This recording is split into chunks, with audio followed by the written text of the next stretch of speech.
जय संविधान, जय भीम, महात्मा गांधी की जय, गोडसे मुर्दाबाद। देखिए, आज मैंने सोचा कि मैं अकेले मोनोलॉग नहीं करूंगा और इस समय एक बेहद महत्वपूर्ण मुद्दा है। हमारे देश के प्रधानमंत्री बिहार यात्रा पे गए थे, सिवान गए थे। उन्होंने वहां एक मीटिंग का वो किया और उसके बाद रोड शो किया।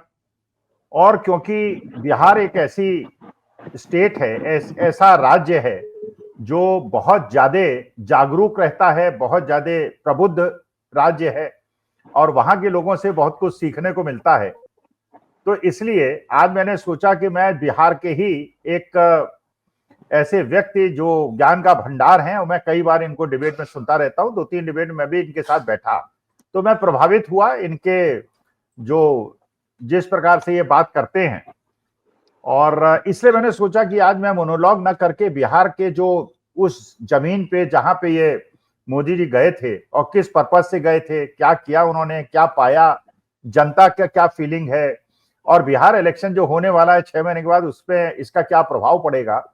तो इसलिए मैंने फरह शकीब साहब को आज बुलाया है, उनको इनवाइट किया है। और मैं बहुत ज्यादा न बोलकर उनसे ये जानना चाहूंगा कि आपको क्या लगता है कि मोदी जी अगर बिहार गए हैं, क्या सोच के गए थे, क्या आउटकम उन्होंने एक्सपेक्ट किया था, वहां की राजनीति में क्या प्रभाव होगा, इसको सोच के गए थे। और आपने जो देखा, अपनी आंखों से देखा और वहां के लोगों से बात की, तो आपको क्या लगता है जो उन्होंने सोचा था कि होगा, क्या वो हुआ? अगर हुआ तो क्यों हुआ, नहीं हुआ तो क्यों नहीं हुआ, जेडीयू पे इसका क्या प्रभाव पड़ेगा, वहां की राजनीति पे क्या प्रभाव पड़ेगा और देश की राजनीति पे क्या प्रभाव पड़ेगा? क्योंकि बिहार की राजनीति का बहुत बड़ा असर देश की राजनीति पे पड़ने वाला है। या तो बिल्कुल मामला इंडिया गठबंधन का गड़बड़ा जाएगा या बिल्कुल सही रास्ते पे आ जाएगा।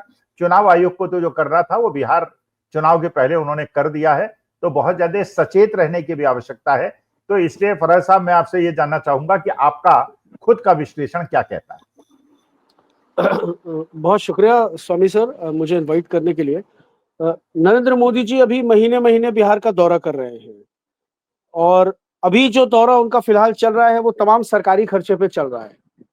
हालांकि ये चुनावी दौरा है, इसको बहुत स्पष्ट रूप से चुनावी दौरा ही समझा जाना चाहिए, लेकिन पैसा और मैनेजमेंट जो है इसका वो सरकारी खजाने से हो रहा है, बिहार सरकार के खजाने से हो रहा है। और पिछला जो दौरा हुआ था नरेंद्र मोदी जी का उसमें उनको समझ में आ गया है कि उनको जनता यहाँ किस तरह रिसीव कर रही है। क्योंकि अब देखिए, वो आते हैं 10,000 करोड़ की प्रोजेक्ट, 5,000 करोड़ की प्रोजेक्ट की उद्घाटन कर दिया उन्होंने और वो उसके बाद भाषणबाजी करके यहाँ से चले जाते हैं। लेकिन जनता ये देख रही है कि पिछले 11 सालों में नरेंद्र मोदी जी ऐसी ऐसी घोषणाएं करके 12 लाख करोड़ रुपया तो दे चुके बिहार को। वो पैसा हुआ क्या है, कहाँ है वो पैसा, किसके पास गया वो पैसा, और उस पैसे का अभी तक क्या यूटिलाइजेशन हुआ है। जिन जिन जिन परियोजनाओं का नरेंद्र मोदी जी ने उद्घाटन किया, कल तो पुलिया पुल का उद्घाटन किया है नरेंद्र मोदी जी ने यहां बिहार में। मतलब स्थिति ये हो गई है। और जनता, देखिए जनता एक एक तो स्वतः स्फूर्त भीड़ होती है सर किसी भी नेता की रैली में, और आज की जो भीड़ है मोदी जी की रैली में वो जबरिया घसीट के लाई जाती है। कल देखेंगे आपकी कुछ वीडियोस वायरल हुई हैं जिनमें आंगनबाड़ी सेविका, जीविका दीदी, रसोईया दीदी जो है स्कूलों में, उनको जबरन लाया गया है। वो नहीं आना चाहती थी, उनसे कहा गया कि नहीं आपको जाना होगा। और आप अपनी यूनिफॉर्म में, आंगनबाड़ी सेविकाओं का जो यूनिफॉर्म होता है वो व्हाइट कलर की साड़ी होती है, ब्लू बॉर्डर होता है, वो सब उनको मना किया गया कि आप अपने जो घर में कपड़ा पहनती है वही कपड़े पहन करके आप आएंगी।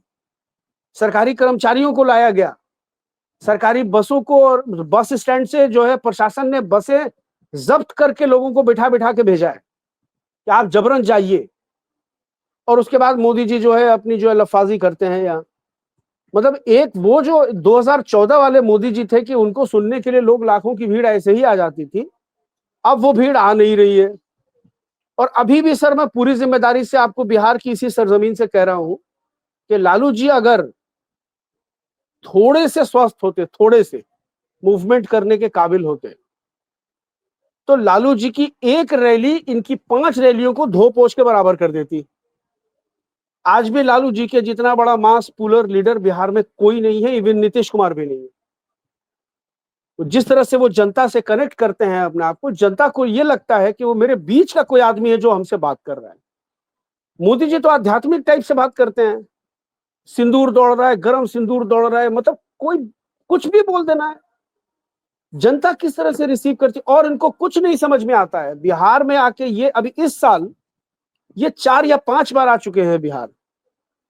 प्रोजेक्ट की शुरुआत करते हैं और लालू यादव को गाली बकते हैं, लालू मतलब आलोचना करते हैं। 20 साल पहले जंगल राज था, पलायन रोक किया। कल भी उन्होंने कहा कि जो है वो पंजा और लालटेन ने जो है बिहार को पलायन युग में धकेल दिया। भाई 20 साल, 2 दशकों से आपकी सरकार है बिहार में, और बिहार में आज जो नीतीश कुमार जी ने जातिगत आर्थिक सर्वेक्षण करवाया था 2023 में, सर उसके रेशियो, उसके रिपोर्ट के हिसाब से अगर मैं आपको बताऊं, बिहार में मात्र 7% ग्रेजुएट लोग हैं।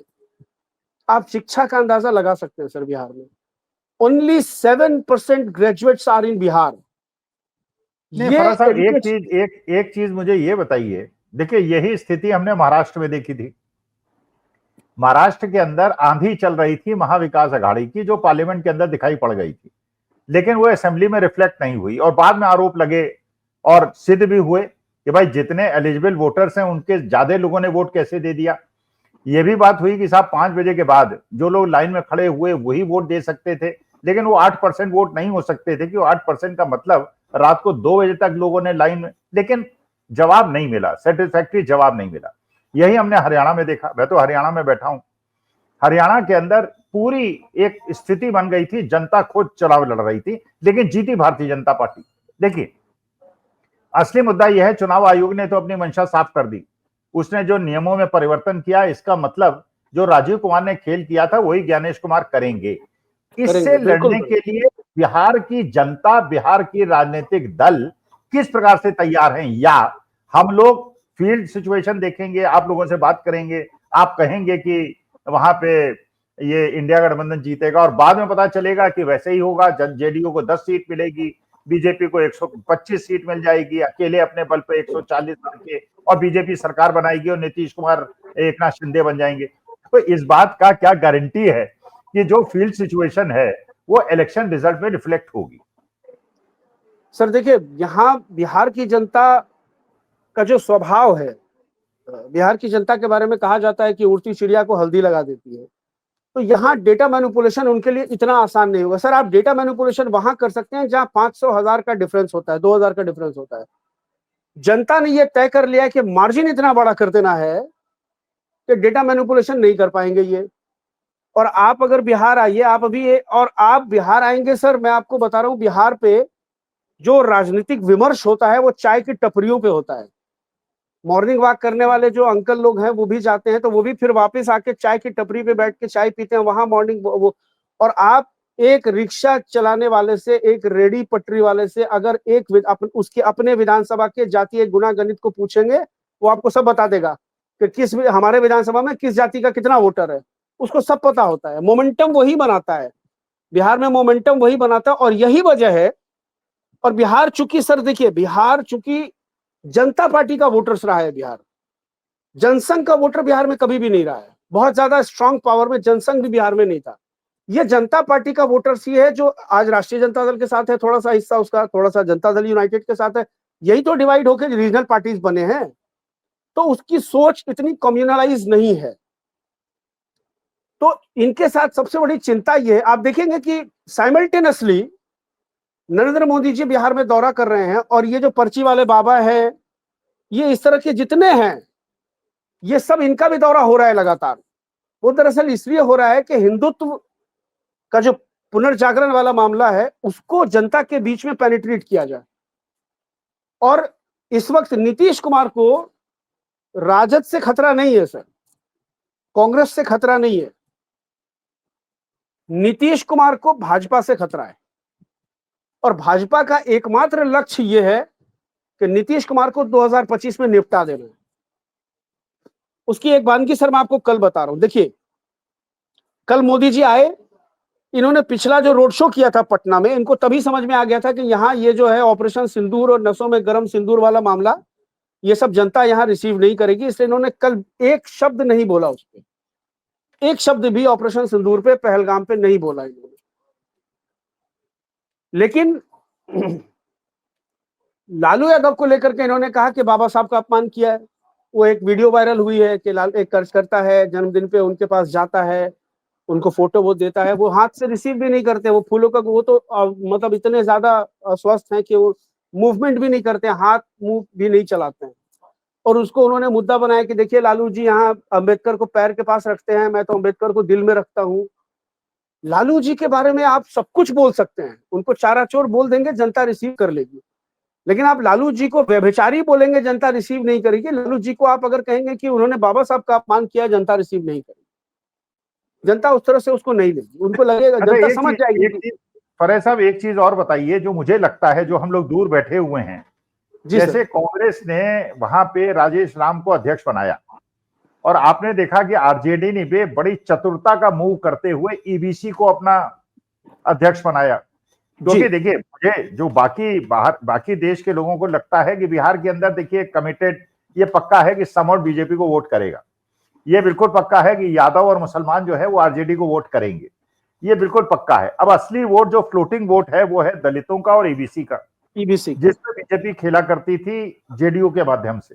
तो मैं आपसे ये जानना चाहता हूं कि ये जो मूव किया है राजेश राम का और मंडल साहब को अध्यक्ष बना के ईबीसी और दलितों को अपनी तरफ आकर्षित करने का, इसका क्या प्रभाव होगा? और जैसे मैं देख रहा हूं, यहां देख के लग रहा है कि जेडीयू के बड़े बड़े दलित और मुसलमान नेता छोड़ छोड़ के आरजेडी जा रहे हैं, तो क्या वहां कास्ट पोलराइजेशन हो रहा है? सवर्ण एकजुट हो रहे हैं बीजेपी की तरफ और जो ओबीसी और दलित हैं वो एकजुट हो रहे हैं महागठबंधन की तरफ। क्या ऐसा हो रहा है? सर देखिए, एक बहुत बड़ी सोशल इंजीनियरिंग, इसकी एक सबसे बड़ी वजह मैं आपको बता रहा हूं सर, क्योंकि जनता के बीच में ग्राउंड लेवल पर यह मैसेज जा चुका है कि नीतीश कुमार को इस बार मुख्यमंत्री नहीं बनाया जाएगा। जो माहौल बना है, मुझे लगता है बिहार पहला स्टेट है जहां जनता को चुनाव के 6 महीने पहले से पता है कि मुख्यमंत्री मेरा ये नहीं होने जा रहा है। इन्होंने शिवराज सिंह चौहान को चेहरा बना के चुनाव लड़ा, लेकिन कभी भी जनता ये समझ नहीं पाई कि ये शिवराज सिंह चौहान को मुख्यमंत्री नहीं बनाएंगे। महाराष्ट्र में सर क्या होता था कि महाराष्ट्र में अजीत पवार, देवेंद्र फडणवीस और एकनाथ शिंदे तीनों साथ में बैठ के प्रेस कॉन्फ्रेंस करते थे और पत्रकार जब सवाल करता था कि मुख्यमंत्री का चेहरा कौन है, तो जवाब मिलता था आपके सामने तो बैठे हैं। उन्होंने कभी ये नहीं कहा कि एकनाथ शिंदे को हम नहीं बनाने जा रहे। चुनाव के बाद फडणवीस को लाके बिठाया। लेकिन बिहार पहला राज्य है जहां चुनाव के 6 महीने पहले लोगों को पता है कि एनडीए को बहुमत आने की स्थिति में नीतीश कुमार को मुख्यमंत्री एनडीए बनाने नहीं जा रहा है। तो इसका एक बड़ा जो साइड, मतलब एक जो बड़ा साइड इफेक्ट देखने को मिल रहा है। चूंकि देखिए बिहार में जाति की तो राजनीति है ही और मंडल की राजनीति की जड़ें बहुत मजबूत हैं। तो बिहार की जनता को यह लगता है, बिहार की जनता आज भी भाजपा पे सामाजिक न्याय के प्रोस्पेक्टिव पे भरोसा नहीं कर सकती है सर, कभी भी नहीं। वो लाख यहाँ जातिगत जनगणना की घोषणा कर दें, लेकिन बिहार में जातिगत जनगणना को लेकर जो उन्होंने रायता फैलाया हुआ है, कोर्ट में लटका करके आरक्षण की दायरे बढ़ाने को लेकर के कोर्ट चले गए, ये तमाम जो रायता इन्होंने फैलाया हुआ, और जो लोग कोर्ट में जा रहे हैं, गए नीतीश कुमार के खिलाफ जातिगत आर्थिक सर्वेक्षण को रोकने के लिए, और वो तमाम चीजें, उनका भाजपा से क्या पॉलिटिकल एफिलिएशन है, जनता के बीच में पब्लिक डोमेन में ये तमाम चीजें हैं। तो अब इसलिए ये यहाँ जातिगत जनगणना का जो है वो राग अलाप लेंगे, पब्लिक को फर्क नहीं पड़ेगा। पब्लिक को ये पता है कि जातिगत जनगणना नरेंद्र मोदी जी के एजेंडे में नहीं है, जातिगत जनगणना का एजेंडा राहुल गांधी का है, सामाजिक न्याय का एजेंडा महागठबंधन का है। तो वो जो वोटर सर, मैं एक लाइन में सर मैं अपनी बात कंप्लीट कर देता हूं। नीतीश जी को चूंकि अब अप्रासंगिक करने की कोशिश जो बिहार में हो रही है, उसका ये साइड इफेक्ट हो रहा है कि महादलितों को, पिछड़ों को, अति पिछड़ों को ये लगा है कि अब जब नीतीश नहीं है तो पिछड़ा नहीं है, तो कोई पिछड़ा ही मुख्यमंत्री होना चाहिए, मतलब नीतीश नहीं तो तेजस्वी। तो उसका एक बड़ा असर देखने को मिल रहा है कि इधर गोलबंदी हो रही है। और मंगनीलाल मंडल, जिनको राजद ने प्रदेश अध्यक्ष बनाया है, बहुत सीनियर नेता हैं, बहुत अनुभवी नेता हैं, और यादव अगर प्रदेश अध्यक्ष होता तो वो इंपैक्ट नहीं होता। इसलिए चूंकि वो ईबीसी समुदाय से आते हैं, धानुक समाज से आते हैं, एक जो बड़ा 36% का जो चंक है ईबीसी का, मंगनीलाल मंडल का एक बड़ा प्रभाव पड़ेगा। और राजेश राम को प्रदेश अध्यक्ष बनाने का एक बड़ा सर ये हुआ है कि जो नीतीश कुमार का महादलित वोट था, गैर पासवान, वो यहाँ तो महादलित कैटेगरी है, गैर पासवान जितनी भी दलित जातियां सब महादलित में है, महादलित जातियों के अंदर में एक बड़ा रिवॉल्यूशन हुआ है कि मेरे एक नेता को बड़ा स्पेस मिल रहा है। और ये जो मुजफ्फरपुर की जो बच्ची के साथ दुष्कर्म वाला मामला हुआ कुढ़नी में, जिस बच्ची को 6 घंटे एम्बुलेंस में रखा गया, उस बच्ची को इलाज नहीं मिल सका और वो बच्ची हमारे बीच नहीं है आज। उसको राजेश राम जी ने जिस तरह से हैंडल किया, वो पूरा मुद्दा अगर नेशन वाइड मुद्दा बना, उसका पूरा का पूरा क्रेडिट कांग्रेस के वर्तमान प्रदेश अध्यक्ष राजेश राम जी को जाता है। उसको लेकर के जो रविदास समाज है, गैर पासवान महादलित जातियां जो हैं सर, मेरी बड़ी अच्छी बॉन्डिंग है ऐसे तमाम लोगों से है। उनके अंदर में एक चेंज देखने को मिल रहा है सर, कि उनको लग रहा है कि राजेश राम जी का एक बड़ा इंपैक्ट होने जा रहा है चुनाव में। और यही कारण है सर कि पिछले 20 सालों में भाजपा ने जो नहीं किया है वो अब करने जा रही है। भाजपा परमंडलीय और प्रखंड स्तर पर रविदास सम्मेलन करने जा रही है। रविदास समाज जो जिस जाति से राजेश राम साहब आते हैं, मतलब चमार जाति जिसको हम लोग बोलते हैं, जो यूपी में जिनको जाटव बोलते हैं, तो वो अब रविदास सम्मेलन करने जा रही है, क्योंकि उनको ये लग रहा है कि, और देखिए भाजपा को लग रहा था क्या कि अगर नीतीश कुमार को हम डिस्क्रेडिट कर देंगे या नीतीश कुमार को हटा देंगे, उनको कह देंगे कि भाई उनका मानसिक स्वास्थ्य ठीक नहीं है, शारीरिक स्वास्थ्य ठीक नहीं है, तो ये जो नीतीश कुमार का वोट बैंक है, लव कुश मतलब कोयरी कुर्मी धानु अति पिछड़ा और महादलित, ये भाजपा में शिफ्ट हो जाएगा। ऐसा नहीं हो रहा है। ये वोट जो है उधर महागठबंधन की तरफ शिफ्ट हो रहा है। और तेजस्वी यादव और कांग्रेस दोनों की कोशिशें यही है, क्योंकि देखिए तेजस्वी यादव को तो पता है 32-33% का यादव और मुसलमान का चंक उनके पास एक बड़ा वोट बैंक उनके पास है, इतना तो है ही। और उसके बाद एड ऑन उनको थोड़ा सा और करना है। तो अब जो एड ऑन करना है उसके लिए जो फ्लोटिंग वोटर्स हैं अति पिछड़ी जातियों की, उनकी गोलबंदी करने में तेजस्वी यादव अब पूरी तरह से लग गए हैं। और मंगनी लाल मंडल जी प्रदेश अध्यक्ष जो बने हैं, वो दरअसल उसी कवायद का एक नतीजा और उसका रिजल्ट आप देखेंगे सर। अच्छा, एक चीज और बताइए जो मेरे को डाउट है, जो मुझे लगता है, और यहाँ दिल्ली के आसपास बहुत सारी अफवाहें हैं जी सर, कि ये जो इंडिया गठबंधन का संयोजक बनने की नीतीश कुमार ने कोशिश की थी, एक रणनीति लोग देख रहे हैं, आई डोंट नो, आप सही बताएंगे जी कि अगर नीतीश कुमार चुनाव के पहले मान लीजिए महागठबंधन में आ जाते तो यहाँ पे सीट बंटवारे में बहुत ज्यादा समस्या हो जाती। कांग्रेस भी चाह रही है ज्यादा सीटें लड़ना, कम्युनिस्ट भी चाह रहे हैं, आरजेडी भी चाह रही है। लेकिन अगर मान लीजिए जेडीयू बीजेपी के गठबंधन में रह के मान लीजिए उसको केवल 80 सीटें लड़ने को मिलती हैं या 70 सीटें मिलती हैं और वो 30 सीट भी जीत जाती है, और बीजेपी मान लीजिए 90 सीटें जीतती है, मान लीजिए एक हाइपोथेटिकल सिचुएशन, जी, और बिना 30 सीटों के जेडीयू के भारतीय जनता पार्टी मुख्यमंत्री नहीं बन सकती और जेडीयू के नीतीश कुमार को बनाना नहीं चाहती, तो क्या इस बात की संभावना है कि इलेक्शन में अभी वो चाहती है कि जो एनडीए से ज्यादा सीटें जेडीयू को मिल जाएं और जितनी भी सीटें जीते 25 हो, 30 हो, 40 हो, उसके बाद महागठबंधन में जाके बेटर बार्गेनिंग पोजीशन अपनी बना दे, क्योंकि इंडिया गठबंधन में इस समय टूट के उसे महागठबंधन में बहुत ज्यादा सीटें अलॉट हो जाएंगी, इसकी संभावना नहीं। ये बातें दिल्ली के आसपास हो रही हैं, क्या इसमें कोई फाउंडेशन है या नहीं? सर मैं बता देता हूं आपको। दो चीजें हैं सर, आप देखेंगे दो बयान है, मैं आपको दो बयानों, जब मीडिया के लोग जब लालू जी से ये बात पूछते हैं कि बिहार में भाजपा सरकार बना लेगी, तो लालू जी कहते हैं ऐसे कैसे बना लेगी, हम लोग नहीं है क्या। वो जो हम लोग होता है ना सर, उसको अगर आप डिकोड करेंगे तो उसमें नीतीश कुमार इंक्लूड है। और आप निशांत का बयान सुनिए, नीतीश कुमार के जो बेटे हैं निशांत, जितनी बार भी मीडिया के सामने आए हैं, उनके बयानों को आप डिकोड करिए। उनके बयानों को में क्या आपको लगता है, वो कहते हैं, जब पत्रकार उनसे पूछता है कि मोदी जी कैसे लगते हैं, तो निशांत कहते हैं कि गठबंधन में है तो अच्छे ही लगते हैं।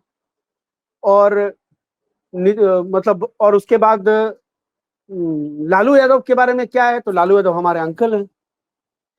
मीडिया ये सोच के निशांत से सवाल करता है कि लालू यादव के बारे में क्या सोचते हैं, कि वो निशांत कहेंगे कि लालू यादव जी का जंगल राज था और फलाना था ढिमाका था, वो कहते हैं वो तो मेरे अंकल हैं। ये अंदर की जो बाउंडिंग है ना सर नीतीश जी की और लालू जी की, एक बात बहुत स्पष्ट आपको मैं पूरी जिम्मेदारी से ये बात बता दे रहा हूं कि नीतीश कुमार जी को महाराष्ट्र का एकनाथ शिंदे बना देना भाजपा के बस नहीं, औकात के बाहर की चीज है बिहार में।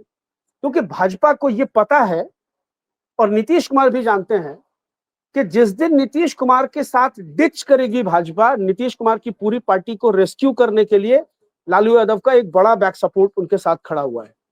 तो प्री अलायंस ना भी हो, और अच्छा है कि प्री अलायंस ना हो, लेकिन पोस्ट पोल अलायंस नहीं होगा इसकी कोई गारंटी नहीं है।